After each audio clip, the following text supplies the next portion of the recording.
Bossing Yowie, subo jud kaayo nga wala tatagay og chance nga magkita personally para mahag ka nako, magkadula ta og ma-share po nako ang akong love diha nimo personally.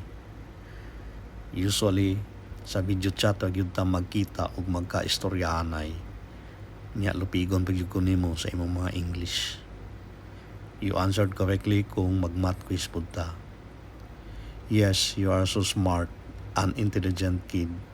Ug proud kay ko nimo dong, Yowie, sa imong mga achievements.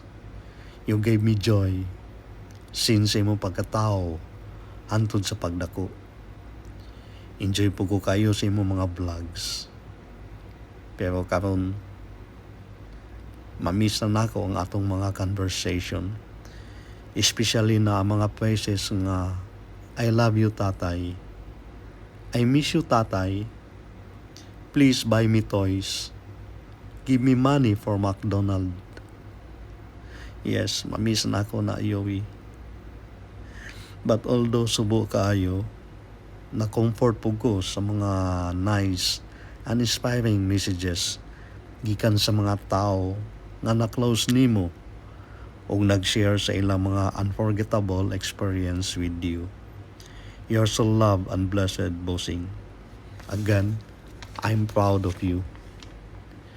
I recall days before sa imong 6th birthday, Bossing.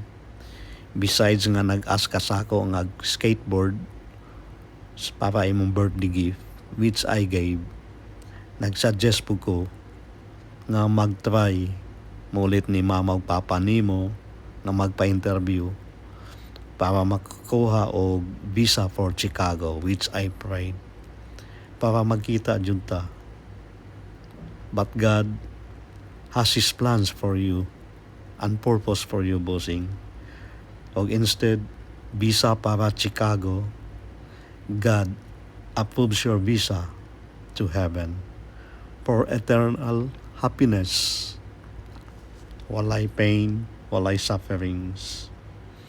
I love you, Boss Yowie, and you will be always remembered and remains in our heart, especially from your Papa Junel, Mama Monique, Grandma Esther, Ate Laylay, Tito Janjan, Tito Chanchan, Kasin Kai, Nanay and Tatay. See you in the next life, Yowie. I love you.